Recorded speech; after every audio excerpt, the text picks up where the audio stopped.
अगर आप एक इंसान हैं, तो एक बेजुबान की जान भी आपकी जान है। आपकी जान है।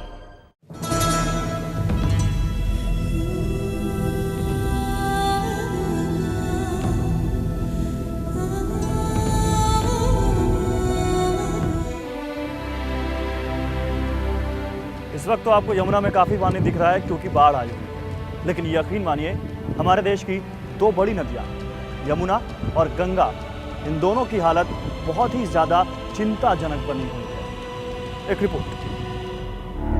हमारे धार्मिक और सामाजिक जीवन में पूजनीय रही गंगा यमुना जैसी नदियां आज खुद इंसान के धार्मिक कर्मकांड और सामाजिक क्रियाकलापों का शिकार बन रही हैं।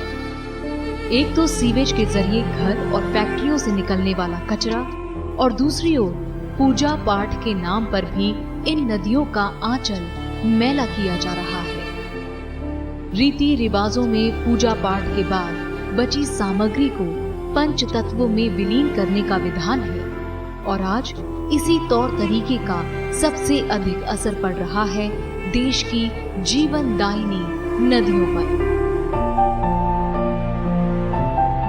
कि जल सबके लिए है, हवा सबके लिए है, सूर्य और चंद्रमा सबके लिए है।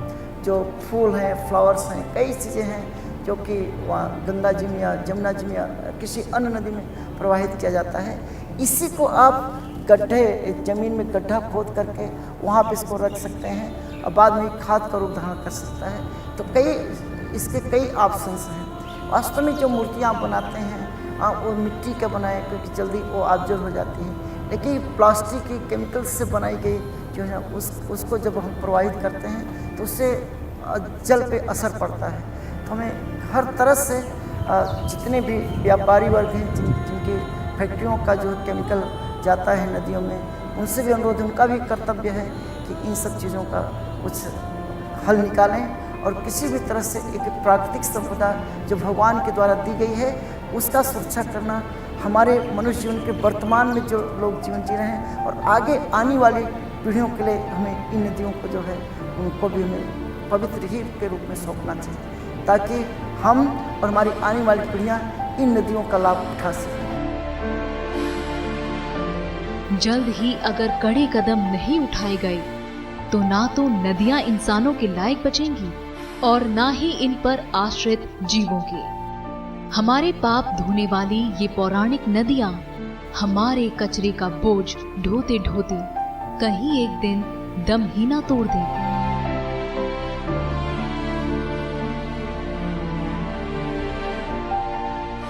इस वक्त हमारे साथ फोना पुलिस के अभिनव हैं। अभिनव, हमारे देश की दो बड़ी नदियाँ यमुना और नेशनल रिवर राष्ट्रीय नदी गंगा दोनों बड़ी ही चिंताजनक हालत में हैं। फोना के लिए आप काम करते हैं, इससे फोना पर क्या फ़र्क पड़ता है और क्या कुछ इससे असर पड़ता है? किसी भी प्रकार के फौना यानी एनिमल किंगडम के लिए तो सबसे बड़ा खतरा उभर के आया है मॉडर्न ज़माने में, वो है लॉस ऑफ हैबिटेट। तो जो भी एक्वेटिक फौना है जो पानी पे डिपेंडेंट है उसका हैबिटेट ख़त्म हो गया है। ये नदी नहीं रह गई, ये नाला हो गया है, बायोलॉजिकली डेड होने के कगार पे है।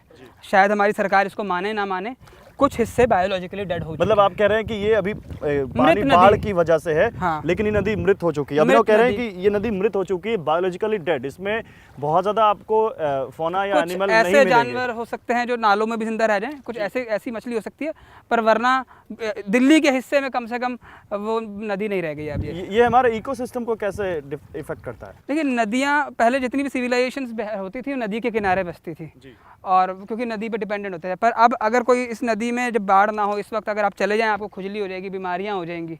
और जो आप इसमें जो मछलियां जो खाएंगे, लोग जो खाएंगे, आप देख सकते हैं उसके अंदर क्या मिलेगा। उसके अंदर आपको केमिकल्स मिलेंगे, क्योंकि सारी लेदर इंडस्ट्री इसके किनारे है, केमिकल्स सारे बहा दिए जाते हैं, फर्टिलाइजर्स इंडस्ट्री इसमें सारी है। मतलब पूरा इकोसिस्टम इससे इफेक्ट हो रहा है, क्योंकि कचरा आ रहा है, कचरे की वजह से बायोलॉजिकल डेड हो चुकी है। इसमें कोई फौना या कोई एनिमल मिलता नहीं है, केवल वही जो कचरे या गटर में रह सकते हैं जानवर या मछलियाँ, वही इसमें मिलते हैं। सिर्फ गंगा यमुना नहीं, हमारे देश की जितनी भी मेजर नदियाँ हैं उनका यही हाल है। हमारे देश की हमारी जो राष्ट्रीय नदी है गंगा, कई जगह बहुत बांध जगह जगह बांध के उन पानी का फ्लो रोक दिया गया है, तो नदियाँ उससे बिल्कुल डेड हो जाती हैं। और दूसरा उसमें प्लास्टिक, पॉलीथीन सबसे बड़ा जो एक जहर है इसमें नदियों में बहाया जा रहा है, जो लोग पूजा करके बहा देते हैं, सब कुछ करते हैं। कम से कम आम आदमी अपने आप को रोक सकता है अगर इंडस्ट्रीज़ को हम रोकने में टाइम लगाएं तो। बिल्कुल, पॉलीथीन की हम बात कर रहे हैं और इस समय देखिए कितनी सारी पॉलीथीन आपको पॉलीथीन, अब कहीं भी आप किसी भी किनारे पे चले जाइए जी, आपको पॉलीथीन की कमी नहीं होगी। अब आप इसको समझ सकते हैं पानी के अंदर ये पॉलीथीन है, पर मछली या जो कछुए होते हैं वो नहीं समझ पाते हैं, कई बार इसमें उलझ के मर जाते हैं, कई बार इसको खा जाते हैं, तो उनके पेट में भी ये निकलता है, तो ये जहर आखिर में आपके अंदर ही जाता है। मतलब कुल मिलाकर अगर यहाँ सीधी सी बात समझने वाली ये है कि केवल जानवर को कोई चोट लगे या फौना को कुछ हो उसको बचाना ही फौना पुलिसिंग का काम नहीं है, अपने इकोसिस्टम को भी सुरक्षित करना एक फौना पुलिसिंग है। आप नदियों को सेव करेंगे तो आप उससे जानवरों की हेल्प कर फ्लोरा, फौना, हैबिटेट, ये सब एक दूसरे से बिल्कुल जुड़ के रहते हैं। बिना हैबिटेट के कोई भी फौना जिंदा नहीं रह सकता, तो ये हैबिटेट, एक्वेटिक जो फौना है उसके लिए ये हैबिटेट है। मैं आपको आपकी एक जानकारी थोड़ी सी और देना चाहूँगा। जो एशियाटिक फ्रेश वाटर टर्टल हैं, जो पूरे एशिया में करीब 50 किस्में हैं, और वो सभी खत्म होने की कगार पे आ रही हैं और सभी थ्रेटेंड है, लुप्त होने की कगार पे। बहुत ही सोचने वाली बात है, बहुत ही चिंताजनक बात है, और ज़रूर इस पर सोचना पड़ेगा कि नदियों से कैसे जानवरों को, पशुओं को, पक्षियों को और मछलियों को इस वक्त बहुत बड़ा ख़तरा हो रहा है, क्योंकि नदियों के किनारे हैबिटेट होता है और हैबिटेट की वजह से वो उसमें सही से रह सकते हैं, लेकिन बायोलॉजिकली डेड हैं, इसलिए उनको रहने की जगह भी अब नहीं मिल रही है। बहुत शुक्रिया अभिनव, आप हमारे साथ जुड़े, आपने इतनी महत्वपूर्ण जानकारियाँ दी। उम्मीद करते हैं आपको ज़रूर समझ में आई होंगी ये सब जानकारियाँ और आप ज़रूर इन पर अमल करेंगे। गुजरे ऐसी हर रात रात हो ख्वाहिशों से बात बात आशाएं लेकर सूरज से आग आग गाए जा अपना राग राग आशाएं कुछ ऐसा करके दिखा खुद खुश हो जाए खुदा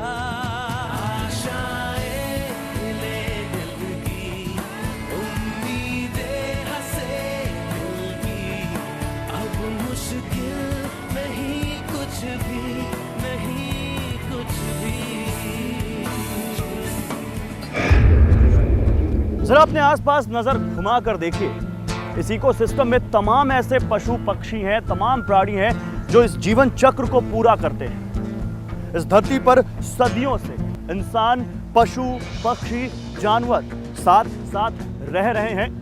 आइए एक पहल करें इस साथ को और मजबूत करने की। आप भी हमारी इस मुहिम में शामिल हो सकते हैं। आप हमारे इस प्रोग्राम के बारे में कोई राय देना चाहते हैं या फिर हमें फाइनेंशियली हेल्प करना चाहते हैं, आर्थिक रूप से मदद देना चाहते हैं, तो आप हमें ईमेल कर सकते हैं। हमारा ईमेल एड्रेस है faunapolice@gmail.com। यकीन मानिए, अगर हम और आप मिल जाएं तो इस धरती को इन प्राणियों के लिए, पशु पक्षी जानवरों के रहने के लिए एक बहुत ही खूबसूरत जगह बना सकते हैं। जिस देश में दूध देने वाली गाय को मां के रूप में पूजा जाता है, देखिए आखिरकार उस दूध का कर्ज कैसे चुका रही है इंसानियत। अगले एपिसोड में सुनिए दर्द से तड़पती गाय की बेजुबान पुकार। अगर आप एक इंसान हैं तो एक बेजुबान की जान भी आपकी जान है।